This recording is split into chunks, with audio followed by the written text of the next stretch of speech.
Mesdames et messieurs, bonsoir et bienvenue dans ce Corsica Zera, une édition très largement consacrée aux intempéries. Les fortes pluies de la nuit dernière n'ont pas fait de victimes, mais les débats matériels sont considérables. Les fleuves et rivières en crue ont inondé champs, maisons et axes routiers. Ce soir en Corse du Sud, de nombreuses routes restent coupées sous les eaux, surtout dans la région d'Ajaccio. Ajaccio, dont tous les accès seront fermés de 21h à 9h demain matin par mesure de sécurité. Dans ce journal, nous ferons le point en direct depuis la préfecture de région avec Jean-André Marchiani. Ces intempéries perturbent les trafics maritimes et aériens. Inondé et inaccessible, l'aéroport d'Ajaccio est fermé jusqu'à demain soir.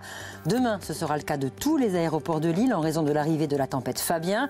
Air Corsica a annulé ses 50 vols de la journée. En mer, les traversées maritimes sont décalées ou annulées jusqu'à lundi inclus. Après les très fortes pluies de la nuit dernière, de nombreuses communes se sont donc réveillées sous les eaux. Le plus touché, c'est le secteur d'Ajaccio, noyé sous les crues de la Gravona et du Prunelli. Les dégâts sont considérables. Reportage Thibaut Kilichini, Flora Battesti et Ophélie Perrou. À Haut, Canal la Crue a tout emporté sur son passage. Une terrasse effondrée dans la rivière, des habitations submergées. Ce ruisseau qui en été ne coule pas s'était transformé ce matin en torrent, comme le montrent ces images tournées par des habitants. Moi j'ai 65 ans, c'est la première fois que je vois un tel phénomène. Nos anciens l'ont déjà vu parce qu'ils ont été victimes d'avalanches, donc les mêmes ruisseaux, les mêmes cours d'eau. Donc eux, ils sont traumatisés, hein, ceux qui sont encore ici. On a fait évacuer les maisons qui sont le long des cours d'eau par précaution. Voilà, donc il n'y a pas de... Il n'y a pas de vie humaine qui ont été menacées.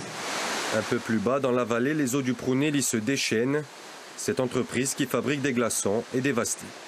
Ce sont des machines qui nous ont coûté à peu près 1 200 000 €. Et je ne sais pas dans quel état elles sont, puisque je ne peux pas y accéder. Tout le long du hangar, la route a été emportée entièrement. Et j'espère qu'il n'y aura pas d'infiltration sous la dalle du hangar. Voilà. À Pichatel, auprès d'Ajaccio, les berges sont submergées. Plusieurs véhicules, heureusement vides, se sont retrouvés sous les eaux. Là aussi, commerces et entreprises ont subi de gros dégâts. Le phénomène météo interpelle par sa puissance. Les anciens du quartier nous ont dit qu'ils n'avaient jamais vu ça. Moi, depuis que je suis né, j'ai toujours vécu là. On n'a jamais vu ça. Là, elle est montée, je pense, de 3 ou 4 mètres de plus que ce qui était l'habitude.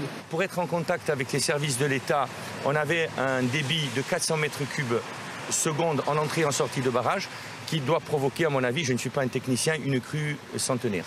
Au pont de Coutoli, la Gravone aussi est sortie de son lit. Ces conditions météo extrêmes ont grandement compliqué les déplacements dans la région ajaxienne. Ce soir, en attendant de nouvelles intempéries, Ajaccio se retrouve complètement isolé. La Haute-Corse est moins concernée par ces intempéries, mais la RT10 à Aleria a été coupée une partie de la journée en raison de la crue du Tavignano. La circulation a pu être rétablie en fin d'après-midi dans la plaine, mais vous le voyez en amont à Corté, le fleuve reste énorme et d'autres débordements sont à craindre avec les pluies annoncées cette nuit. Ces intempéries, je vous le disais en titre, ont de lourdes conséquences sur les transports. Le trafic ferroviaire est interrompu. L'aéroport d'Ajaccio est fermé. Tous les autres le seront aussi demain, ce qui représente 50 vols annulés sur la journée par Air Corsica. Quant aux compagnies maritimes, elles ont décalé ou annulé leur traversée jusqu'à lundi inclus. Mirage, Vinayaga Morti et Émilie Suzarol. Des pistes d'atterrissage totalement submergées par l'eau. Au lendemain des pluies torrentielles qui se sont abattues sur l'île, l'aéroport d'Ajaccio a été contraint d'évacuer avant de devoir fermer. Le trafic aérien a été interrompu dès 11 h et la situation ne devrait pas s'améliorer avant lundi. Pour les rares passagers qui ont pu se frayer un chemin jusqu'à l'aéroport, c'est la douche froide. Il va falloir faire demi-tour sans plus d'informations. On n'a aucune information, donc on attend peut-être des SMS pour avoir la confirmation d'un remboursement ou d'un report. Je ne sais pas du tout. Là, c'est le néant le plus complet, donc je ne peux pas vous dire. Les vols à destination d'Ajaccio ont été déroutés vers Bastia, où l'atmosphère était plus calme. Mais en début d'après-midi, les compagnies aériennes se faisaient peu d'illusions sur les vols à venir. Le vent décidera, j'ai envie de vous dire, puisque si il s'avère que le vent va souffler à 150 comme c'est prévu, il y aura de fortes perturbations, voire annulation de vol, sur toute la Corse par contre. Ce sont finalement les 4 aéroports de l'île qui resteront fermés ce dimanche. Des perturbations, il y en a également eu du côté des ferries.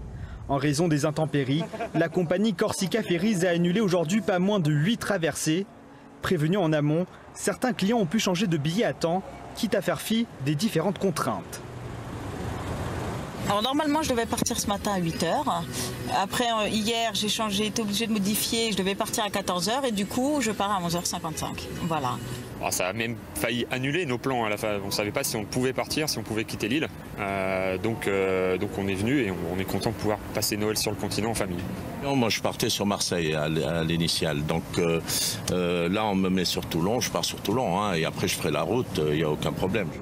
Des clients qui s'estiment toutefois chanceux, contrairement à ceux qui ont prévu de voyager ce dimanche. Demain, toutes les traversées au départ de Corse sont annulées. La seule traversée sera un Bastia-Piombino demain soir à 23h pour les gens qui veulent partir absolument sur le continent. De rares ferries, aucun avion et pas de train non plus. Par précaution, l'ensemble des gares ferroviaires resteront fermées dimanche matin. La gare d'Ajaccio, elle, restera fermée toute la journée. Et on revient à présent sur cette situation inédite. L'aéroport d'Ajaccio fermé depuis ce matin. Il le restera jusqu'à demain soir car la piste est inondée. Le siège d'Air Corsica a dû être évacué et les personnels transférés. Jean-Pierre Leca, vous avez réussi à rejoindre la plateforme aéroportuaire d'Ajaccio. Quelle est la situation ce soir ? Bonsoir Émilie, eh bien c'est un peu une ambiance apocalyptique ici à l'aéroport d'Ajaccio puisque l'aérogare est totalement vide et cela depuis environ 14 heures puisque l'ensemble des passagers ont été amenés à évacuer l'aéroport d'Ajaccio pour se rendre via des bus dans le centre-ville. Seuls 2 vols ont pu décoller aujourd'hui très tôt ce matin mais depuis plus aucune rotation. Les fortes pluies qui se sont abattues, vous l'avez dit, ont perturbé l'ensemble des vols qui étaient prévus. Aucun vol, donc on l'a dit, n'a pu décoller. Le siège social d'Air Corsica a été également touché par cette montée des eaux. Le siège social qui n'a pu fonctionner normalement, les opérations d'Air Corsica qui ont été perturbées tout au long de la journée. Seul l'aéroport de Bastia a pu accueillir les passagers de la compagnie insulaire qui pourront atterrir jusqu'à ce soir dans la ville de Haute-Corse. Pour demain, la journée de dimanche, donc 50 vols annulés pour la journée de dimanche. La compagnie qui s'attache malgré tout à multiplier les rotations pour lundi en espérant que l'aéroport d'Ajaccio rouvre ses portes. Des nouvelles rotations seront mises en place pour assurer bien le transport des 10 000 passagers qui étaient prévus samedi, dimanche et lundi sur tous les aéroports de Corse. Merci Jean-Pierre pour ces précisions. On va justement écouter le directeur d'Air Corsica, Luc Bereni. C'est quelque chose qu'on a rarement vu et bien entendu nous faisons face, mais nous le faisons dans des conditions dégradées en ce qui nous concerne puisque nous ne disposons pas, malgré bien entendu les moyens de sauvegarde qui sont activés. La preuve, nous sommes ici, je dirais, transférés dans des locaux dans l'aérogare. Et dès lors, notre travail consiste dès à présent à renforcer nos capacités à partir de lundi matin, sans pour autant savoir si l'aéroport d'Ajaccio sera réouvert, mais en tous les cas, sur les 3 autres aéroports de Corse où la météo normalement devrait être meilleure à partir de lundi matin, nous avons un programme, je dirais, de renforcement et de mise en œuvre de nouvelles capacités. Et ces perturbations dans le trafic se répercutent sur le continent, dans les aéroports d'Orly, Nice, mais aussi Marseille, que vous voyez sur ces images. Les passagers pour Ajaccio ont attendu plusieurs heures dans un climat tendu avant d'être déroutés vers Bastia. Dans le port de Marseille, les bateaux pour la Corse n'ont pas quitté les quais aujourd'hui. Et on va retrouver sans attendre Jean-André Marchiani en direct de la préfecture de Corse. Jean-André, bonsoir. Une cellule de crise a été installée en préfecture. Oui, Émilie, on est actuellement donc à la préfecture de Corse et à l'heure où je vous parle, la cellule de crise est toujours au travail à l'occasion de cette tempête très violente qui sévit en Corse. Depuis le milieu de la journée, donc, les services de la préfecture sont à pied d'œuvre pour tenter de maîtriser au mieux la situation. Pour en parler, nous sommes ce soir avec Alain Charrier, vous êtes secrétaire général de la préfecture de Corse. Bonsoir. Bonsoir. Alors tout d'abord, qu'est-ce qu'on peut dire ce soir? Quel est le bilan de cette journée? Surtout le bilan de la nuit dernière, on a vécu effectivement une nuit extrêmement agitée avec de très forts cumuls d'eau qui ont vu grossir énormément les rivières, en particulier sur la région d'Ajaccio, sur la région de Propriane, sur l'ensemble du linéaire ouest de la Corse. Nous avons eu des situations extrêmement tendues, en particulier autour de l'aéroport où les digues ont été très éprouvées et l'eau est tellement montée qu'effectivement elle est montée par-dessus les digues, pour atteindre les pistes de l'aéroport. L'ensemble du linéaire routier a été lui aussi extrêmement impacté. On a eu beaucoup de routes coupées, donc des difficultés pour les automobilistes de circuler. Alors, à situation exceptionnelle, mesures exceptionnelles, quelles sont les mesures qui sont prises ce soir par la préfecture de Corse ? Toute la journée, nous avons restreint la circulation pour faire en sorte d'éviter qu'il y ait des personnes, disons, bloquées dans leur voiture pendant de trop longs moments. Ce soir, nous attendons à nouveau de très fortes précipitations. Nous attendons à nouveau des problèmes très clairs en matière de houle en mer qui vont progressivement gêner les rivières. Vous craignez ces nouvelles perturbations ce soir ? On craint évidemment parce qu'on est sur des rivières qui sont extrêmement hautes, donc qui vont recevoir encore plus d'eau. Et avec la difficulté du vent d'ouest et de la houle d'ouest dans l'ensemble des golfes, on aura des difficultés et sur certainement beaucoup de routes inondées. Quelles sont les mesures donc, que vous allez prendre dès ce soir ? Ce sont des mesures contraignantes. On en a bien. C'est important pour nous aussi de l'avoir calé avec l'ensemble de nos partenaires, avec la collectivité de Corse, avec la mairie d'Ajaccio, avec l'ensemble des maires. On en a longtemps discuté toute la journée pour faire en sorte de bloquer les accès d'Ajaccio entrant et sortant à partir de 21h jusqu'à 9h demain matin, parce qu'on est sûr que cela va être extrêmement compliqué. On ne veut pas mettre en danger les personnes en leur permettant de passer dans des endroits où les voitures risquent d'être bloquées. Il faut d'abord mettre en sécurité les personnes. Et l'aéroport d'Ajaccio reste fermé ? L'aéroport, vous l'avez vu, la piste est totalement impraticable. Pour l'heure, il est fermé. Jusqu'à demain soir, c'est le travail que nous faisons avec l'aéroport, mais certainement un peu plus en début de semaine. Merci Alain Charrier d'avoir répondu à nos questions ce soir. Vous l'avez donc compris, restez très prudents car de nouvelles et très violentes perturbations sont attendues dans la soirée. Merci messieurs pour toutes ces précisions. Voilà ce que l'on pouvait dire à cette heure sur cette situation météo exceptionnelle que connaît la Corse. Et ce n'est pas terminé, la plus grande prudence est recommandée dans les prochaines heures avec l'arrivée de la tempête Fabien, synonyme de très forts coups de vent mais aussi de nouvelles pluies abondantes. Le littoral, les berges et les déplacements en général sont à proscrire. Vous l'avez entendu, tous les accès à la ville d'Ajaccio seront fermés cette nuit par mesure de sécurité. De nombreuses routes restent coupées et sous les eaux. Vous en trouverez le détail sur notre site internet, l'adresse corse.france3.fr. Nous referons un point en direct de la préfecture d'Ajaccio à la fin de cette édition. Dans le reste de l'actualité, la crise des déchets qui se poursuit. Le collectif Tavignanoui vous reste mobilisé contre le projet de centre d'enfouissement de Giuncaggio. Après 4 années de feuilleton judiciaire, le combat se joue aussi sur les interprétations d'experts. Lisa Massineras et Morgane Bona ont assisté hier à une réunion du collectif. On se battra légalement et on se battra de façon un peu plus forte et cavalière, comme le dit Antoine, de façon à retarder les choses. En cette veille de vacances, ils sont encore mobilisés. Hier, une centaine de personnes étaient réunies pour suivre l'avancée juridique du collectif Tavignane Vive. Une association qui se bat depuis près de 4 ans contre un projet de centre de stockage des déchets à proximité du fleuve. Derniers éléments en date, une interprétation fournie par l'expert Paul Royal qui contredit la version des promoteurs.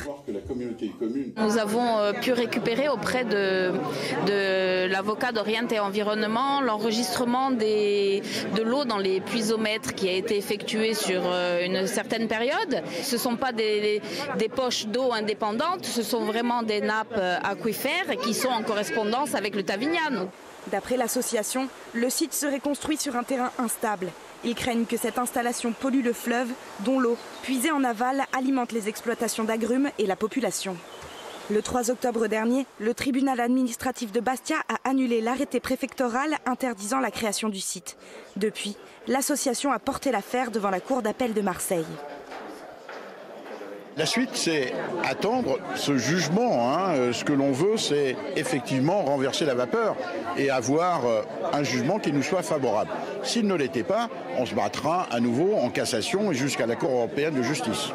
Prochaine étape attendue par l'association, les représentants de l'État doivent présenter des prescriptions pour garantir la sécurité du site. Sollicité, l'avocat du porteur de projet n'a pas répondu à notre appel. En politique à présent, cet après-midi, Jean-Philippe Antolini, en lice pour la mairie de Luciana, a précisé sa démarche pour les élections municipales. La liste Peluciana qu'il dirige se veut ouverte à tous, nationalistes ou pas. On écoute Jean-Philippe Antolini. Nous sommes dans une élection municipale, nous ne sommes pas dans une élection autre que cela. Donc nous n'allons pas dans cette élection revendiquer un nationalisme ou un indépendantisme de la Corse. Nous sommes ici simplement pour parler des problèmes de Luciane et pour faire nos propositions, pour donner notre vision de comment vivre mieux à Luciane, à tous ensemble. Comment avoir un équilibre économique, comment sauver ou relancer notre agriculture, comment ne pas ruiner notre commune, comment retrouver notre identité. C'est cela notre programme avant tout. Football, en Ligue 2, l'ACA finit l'année sur une défaite. Les Ajacciens se sont inclinés 1-2 cet après-midi à 3. Compte rendu Pascal Pommier. Jouer libéré, sans pression pour la DER de l'année, voilà la consigne passée par Olivier Pantaloni à ses hommes. Et ça fonctionne plutôt bien. Dès les premières minutes, les ACistes prennent le jeu à leur compte. Ils se projettent rapidement sur les buts adverses. Les Troyens n'arrivent pas à relancer. La domination ajaxienne est totale dans ces 30 premières minutes. Troyes va exploiter au maximum les coups de pied arrêtés. Premier coup de semonce avec cette transversale à la 44e minute avant de réussir à convertir dans le temps additionnel de la première période. Douche froide pour la CA. Les joueurs de l'Estac vont revenir des vestiaires avec d'autres intentions. Benjamin Leroy, le portier ajaxien, sauve la baraque à plusieurs reprises. Dominés certes, mais pas arc-boutés sur leur défense. Les ACistes produisent encore du jeu et ne lâchent rien. Courtet, en force, remet les compteurs à égalité. La CA pense avoir fait le plus dur. Mais non, l'arbitre siffle ici le pénalty.